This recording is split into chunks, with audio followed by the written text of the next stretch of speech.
ከቀናት በፊት አሜሪካና እስራኤል በኢራን ላይ የከፈቱትን ጦርነት ተከትሎ ልዕለ ኃያሉ አሜሪካ የዩክሬንን ድጋፍ መጠየቋ ተሰምቷል። በቅርቡ በመካከለኛው ምስራቅ የተቀሰቀሰው የአሜሪካ እስራኤልና የኢራን ጦርነት ዓለምን የጦር ሜዳ ስልት የቀየረ አዲስ ክስተትን ይዞ ብቅ ብሏል። በዚህ ጦርነት ውስጥ የኢራን ድሮኖች የአሜሪካንና የባሕረ ሰላጤው ሀገራትን በቢሊዮን ዶላር የሚገመቱ ዘመናዊ የመከላከያ ሥርዓቶች መፈተናቸው ይታወቃል።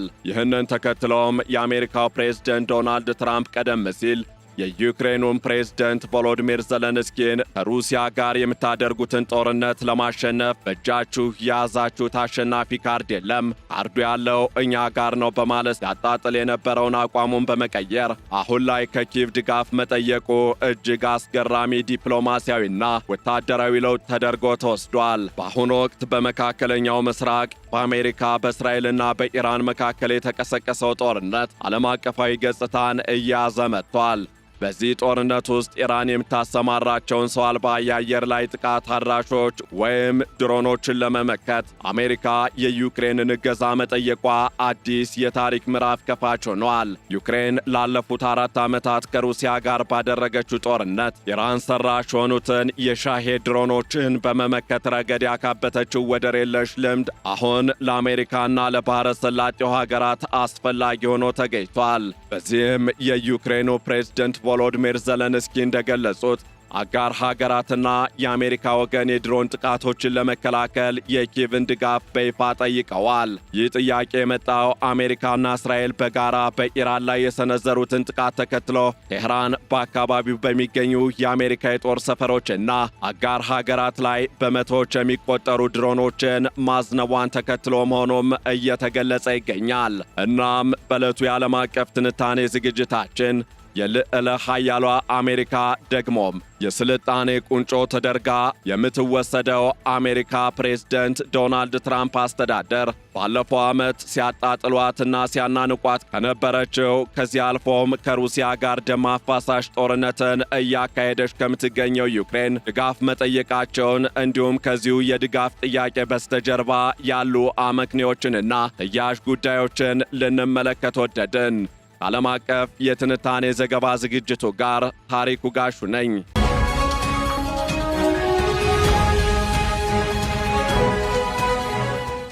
የዩክሬኑ ፕሬዝደንት ቮሎዲሚር ዘለንስኪ እንደገለጹት አሜሪካና የባሕረ ሰላጤው አጋሮቿ የኢራንን ድሮኖች ለመመከት የዩክሬንን ልዩ እገዛና ቴክኖሎጂ በይፋ ጠይቀዋል። ይህ ጥያቄ የመጣው ዩክሬን ላለፉት 4 ዓመታት ከሩሲያ ጋር ባደረገችው ጦርነት የኢራን ሰራሽ የሆኑትን የሻሄድ ድሮኖች በመቶዎችና በሺዎች የሚቆጠሩትን በተሳካ ሁኔታ የመጣል ልምድ ስላካበተች ነው። በአሁኑ ወቅትም በመካከለኛው ምስራቅ ያለው የጸጥታ ሁኔታ እየተባባሰ በመምጣቱ አሜሪካ የዩክሬንን ርካሽ ግን ውጤታማ የድሮን መከላከያ ዘዴዎችን ለመጠቀም መወሰኗ እየተገለጸ ነው። በዚህም የዩክሬኑ ፕሬዝደንት ቮሎዲሚር ዘለንስኪ ለአሜሪካ ጥያቄ የሰጡት ምላሽ ጥንቃቄ የተሞላበትና የሀገራቸውን ብሔራዊ ጥቅም ያስቀደመ ሆኗል። ፕሬዝደንት ዘለንስኪ እንዲህ አሉ። አጋሮቻችን ለእርዳታ ወደ ዩክሬን ፊታቸውን እያዞሩ ነው። በዚህ ጉዳይ ላይ ከአሜሪካ ወገንም ጥያቄዎች ቀርበውልናል ሲሉ ዘለንስኪ በሰጡት መግለጫ አረጋግጠዋል። ሆኖም ይህ እርዳታ በነጻ የሚሰጥ ሳይሆን ቅድመ ሁኔታዎች የተቀመጡበት መሆኑንም በግልጽ አስታውቀዋል። ፕሬዝደንቱ እንደተናገሩት እኛ የምንሰጠው ማንኛውም እርዳታ የራሳችንን የዩክሬንን መከላከያ የማያዳክምና ለዲፕሎማሲ አቅማችን እንደ ኢንቨስትመንት ወይም መዋለ ንዋይ ፈሰስነት የሚያገለግል እስከሆነ ድረስ ብቻ ነው ብለዋል። ይህም ማለት ዩክሬን ባለሙያዎቿንና ቴክኖሎጂዋን ወደ ባሕረ ሰላጤው ሀገራት እንዲሁም ለአሜሪካ አሳልፋ ስትሰጥ በምትኩ ከሩሲያ የሚሰነዘርባትን የባለስቲክ ሚሳይል ጥቃት ለመመከት የሚያስችሉ ተጨማሪ የአሜሪካ ፓትሪዮት የአየር መከላከያ ስርዓቶችን ትፈልጋለች። እናም ፕሬዝደንት ዘለንስኪ አክለው እኛን ጦርነቱን በክብር እንድንጨርስ ለሚረዱን ሀገራት እነርሱም ራሳቸውን በጦርነቱ ሂደት እንዲከላከሉ እንረዳቸዋለን በማለት የጥቅም ልውውጡን ስትራቴጂካዊ መስመር አስምረውበታል። በሌላ በኩል የኢራን ወታደራዊ ብቃት ከአሜሪካ ጋር ሲነጻጸር ያለው ልዩነት በዋጋና በብዛት ላይ የተመሰረተ ነው። ኢራን እጅግ ዘመናዊና ውድ የሆኑ የጦር መሳሪያ መሳሪያዎችን ከማምረት ይልቅ በቂና ርካሽ ሆኑ የድሮን ቴክኖሎጂዎችን በስፋት በማምረት ረገድ ስኬታማ ሆናለች። የኢራን ዋናው ብልጫ የማመናመን ወይም አትሪሽን ስልትን መጠቀም መቻሏ ነው። ላብነትም አንድ የኢራን ሻሄድ ድሮን ለመስራት ከ20,000 እስከ 50,000 ዶላር ብቻ የሚጠይቅ ሲሆን አሜሪካ ይህንን ድሮን ለመምታት የምትጠቀመው አንድ የፓትሪዮት ሚሳኤል ደግሞ ከ2 እስከ 4 ሚሊዮን ዶላር ያወጣል። ይህ ግዙፍ የኢኮኖሚ ልዩነት አሜሪካንና አጋሮቿን ለኪሳራ የሚዳርግ ሲሆን ኢራን ደግሞ በመቶዎች የሚቆጠሩ ድሮኖችን በአንድ ጊዜ በመልቀቅ ስዎርም ታክቲክን በተግባር ላይ በመዋል የመከላከያ ስርዓቶችን የማጨናነቅ አቅም አላት። ከዚህ ባሻገርም የኢራን ድሮኖች በዝቅተኛ ከፍታ መብረራቸውና መጠናቸው አነስተኛ መሆኑ በራዳር እይታ ውስጥ እንዳይገቡ ያደርጋቸዋል። ይህ ሁኔታ የሰማይ AK-47 ወይም AK-47 ኦፍ ዘ ስካይስ ተብሎ የሚጠራውን የአሲሜትሪክ ጦርነት ብልጫ ለኢራን ሰጥቷታል። እናም አሜሪካና ሌሎች ሀገራት አሁን ዩክሬንን ለምን መረጡ የሚለው ጥያቄ ምላሹ ግልጽ ነው። አሜሪካ ባለፉት 10 ዓመታት ትኩረት አድርጋ የነበረው እንደ ቻይና ያሉ ግዙፍ ሀገራትን ለመመከት በሚያስችሉ ረዥም ርቀት ተወንጫፊና እጅግ ውድ የጦር መሳሪያዎች ላይ ነበር። ነገር ግን አሁን በመካከለኛው ምስራቅ እየገጠማት ያለው ስጋት በሳር ማጨጃ ሞተር ከሚሰሩ ርካሽ ድሮኖች የሚሰነዘር ጥቃት ነው። በኩዌት የሚገኘው የአሜሪካ የባህር ላይ ማዕከል ሳይቀር በጠራራ ፀሐይ በኢራን ድሮን መመታቱ የአሜሪካን የመከላከያ ክፍተት ያጋለጠ ድርጊት ሆኗል። በሌላ በኩል ዩክሬን ባለፉት 4 ዓመታት 19,000 በላይ የኢራን ሰራሽ ድሮኖችን የመመከት ልምድ አላት። ዩክሬን እንደ ጀነራል ቸሪ፣ ስቲንግ እንዲሁም ኦክቶፐስ ያሉ እስከ $1,000 ብቻ የሚያወጡ ድሮን አውዳሚ ቴክኖሎጂዎችን በማልማት 90 በመቶ የሚሆነውን ጥቃት ማክሸፍ ችላለች። የአሜሪካው የመከላከያ ሚኒስትር ፒት ሄግሴት እንደተናገሩት ከሆነም አሜሪካ ያላትን ሁሉንም አቅም ብትጠቀምም አሁንም ስኩዊተር የሚባሉ የመከላከያ ስርዓቱን ሰብረው የሚገቡ ድሮኖች ስጋት ደቅነውባታል። ስለዚህ የዩክሬን የጦር ሜዳ ፈጠራ አሁን ለአሜሪካ ብቸኛውና ፈጣኑ አማራጭ ሆኖ ተገኝቷል።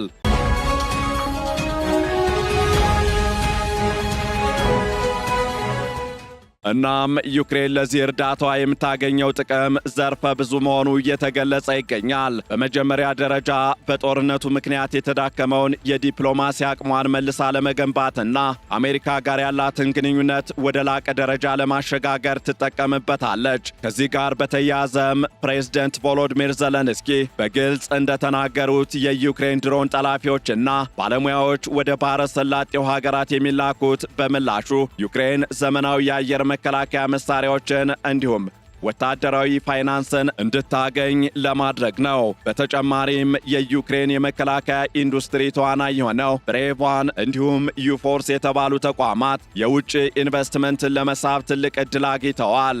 የሲሊከን ቫሊ ኩባንያዎች ሳይቀሩ በዩክሬን የድሮን ቴክኖሎጂ ላይ በሚሊዮን የሚቆጠር ዶላር ኢንቨስት ወይም ፈሰስ እያደረጉ ነው።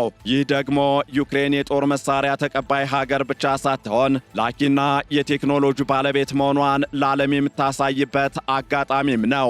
ይህ ትብብር የራሱ የሆኑ ዕድሎችና ስጋቶች እንዳሉትም እየተገለጸ ይገኛል። ከዚህ ጋር በተያያዘ እንደ ትልቅ ዕድል የሚታየው ዩክሬን በዓለም አቀፍ ደረጃ ያላትን ወታደራዊ ተሰሚነት ማሳደጓና ከአሜሪካ ጋር ያለውን የረጅና የተረጅነት ግንኙነት ወደ እኩል አጋርነት መቀየሯ ነው። የዩክሬን ወታደራዊ ባለስልጣን የሆኑት ሌተናል ኮሎኔል ፓቭሎ ላክቲዮኖቭ እንደገለጹት ትክክለኛ ድሮንና ክህሎት ያላቸው 10 ሰዎች ባለፈው ክፍለ ዘመን መጽሐፍ የሚዋጋን ሙሉ ክፍለ ጦር ያሸንፋሉ። ይህ የዩክሬን ዕውቀት የኔቶ ወታደራዊ ስታንዳርዶችን ወይም ደንቦችን ሳይቀር እየቀየረ ነው። ሆኖም ስጋቶቹም ቀላል የሚባሉ አይደሉም። በመካከለኛው ምስራቅ የተቀሰቀሰው ጦርነት የዓለምን ትኩረት ከዩክሬን ወደ ሌላ አቅጣጫ በማዞሩ ሩሲያ ይህንን አጋጣሚ ተጠቅማ ጥቃቷን ልታጠናክር ትችላለች። እንዲሁም አሜሪካ ለዩክሬን የምትሰጠው ወታደራዊ እርዳታ ወደ መካከለኛው ምስራቅ ሊዞር ይችላል የሚል ስጋትም እንዳለ ይገለጻል። የኢራንና የሩሲያ ጥብቅ ወታደራዊ ትብብርም ዩክሬን በሁለት ግንባር ቀጥተኛ ባልሆነ መልኩ እንድትጠመድ ሊያደርጋት ይችላል። በሌላ በኩል ደግሞ ወደፊት ያሉ ተስፋዎችን ስንመለከት የድሮን ጦርነት የዓለምን ወታደራዊ ስልት በዘላቂነት የቀየረ ይመስላል። ዩክሬን ያበለጸገችው በቂና ርካሽ የጦር መሳሪያ ፍልስፍና ወደፊት የብዙ ሀገራት መመሪያ መሆኑ አይቀሬም ይመስላል። አሜሪካና አጋሮቿ የዩክሬንን ቴክኖሎጂ በመጠቀም የኢራንን ስጋት መቀነስ ከቻሉ ይህ በዩክሬንና በባህረ ሰላጤው ሀገራት መካከል አዲስ ስትራቴጂካዊ ወዳጅነትን ይፈጥራል። በዚህም የዩክሬኑ ፕሬዝደንት ቮሎዲሚር ዘለንስኪ የኛ በመከላከያ ረገድ ያለ ልምድ በብዙ መልኩ ሊተካ የማይችል መሆኑን አሁን ሁሉም እያየ ነው ብለዋል። ይህም ዩክሬን ከጦርነቱ በኋላ በአውሮፓና በመካከለኛው ምስራቅ የጸጥታ መዋቅር ውስጥ ቁልፍ ሚና እንድትጫወት መንገድ ይከፍትላታል። ሆኖም የጦርነቱ መራዘምና የሃያላን ሀገራት ፍላጎት መጋጨት በቀጣይ ዓመታት ለዓለም አቀፉ ሰላም ትልቅ ፈተና መሆኑ ይቀጥላል።